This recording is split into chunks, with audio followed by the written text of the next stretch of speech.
Hello বন্ধুরা, welcome to আরকে sports. আশা করি তোমরা সবাই সুস্থ ও ভালো আছো।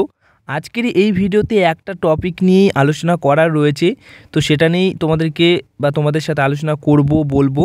তো একটু স্কিপ না করে ভিডিওটা শেষ অবধি দেখতে থাকো এবং এই চ্যানেলে প্রথমবার এসে থাকলে চ্যানেলটিকে তোমরা সাবস্ক্রাইব করে নিও।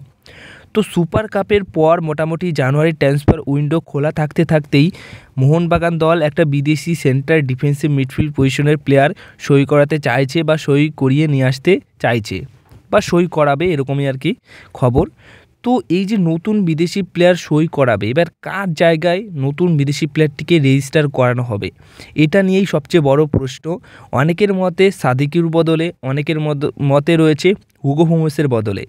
কিন্তু এই দুজনকে বাদ দিয়ে যদি কথা বলি যে কার বদলে নতুন বিদেশিকে রেজিস্টার করানো হতে পারে, তাহলে বলবো ব্রেন্ডন হামিল।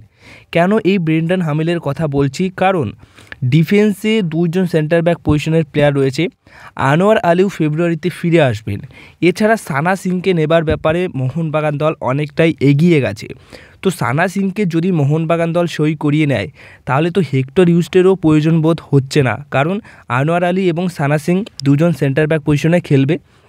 সেখানে হেক্টর ইউস্টের কোনো রকম দরকার হচ্ছে না, আর ব্রেন্ডন হামিল তো দূরেই থাকুক, কারণ তাকেও প্রয়োজন হবে না। তো সেই অনুযায়ী খুব সম্ভবত, যেটুকু আমি অনুমান করছি বা যেটুকু এখন অবধি এই বিষয়টা নিয়ে কনফার্ম নয়, বাট যেটুকু অনুমান করা হচ্ছে যে ব্রেন্ডন হামিলকেই ছাড়া হতে পারে এবং তার বদলেই নতুন বিদেশিকে রেজিস্টার করানো হতে পারে। এই বিষয়টা যদি এই দিক দিয়ে ভেবে দেখো, তাহলে এরকমই হওয়ার সম্ভাবনাই বেশি রয়েছে।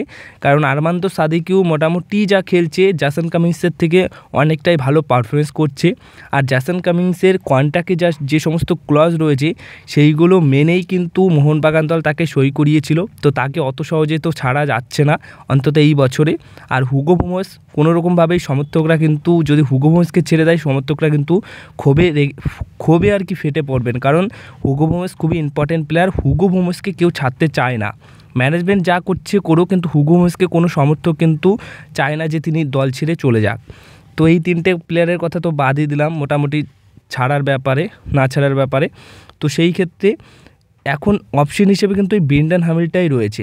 আর ব্রেন্ডন হামিল রিসেন্টলি একটা বড়সড় মন্তব্য করেছেন ডার্বি ম্যাচের আগে যে প্রেস কনফারেন্স হয়েছিল, সেই প্রেস কনফারেন্সে তিনি কিন্তু একটা বিশাল বড় মন্তব্য করেছেন।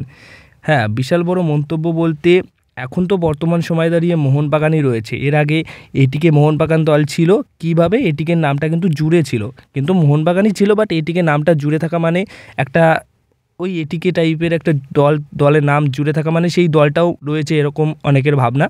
তো সেই মতো এটিকে নামটা কিন্তু বারবার তিনি একটা মন্তব্যে ইউজ করেছেন বা কিছু একটা বলার চেষ্টা বলেছেন।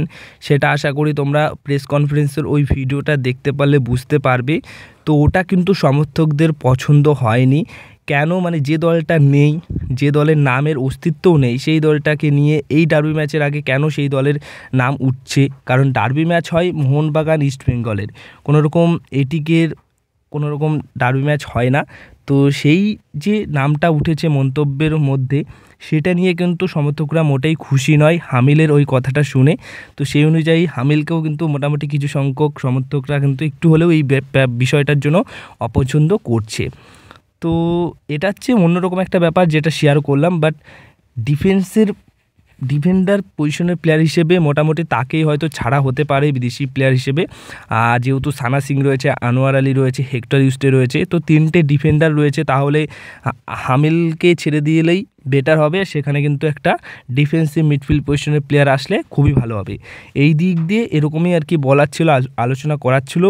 তো তোমাদের কি মতামত, মানে কাকে ছাড়া উচিত সেটা অবশ্যই কমেন্ট বক্সে জানিও। হামিলকে ছাড়া উচিত নাকি অন্য কোনো প্লেয়ারকে ছাড়া উচিত, সেটা নিয়ে তোমাদের মতামতটা জানিয়ে দিও এই ভিডিওর কমেন্ট বক্সে।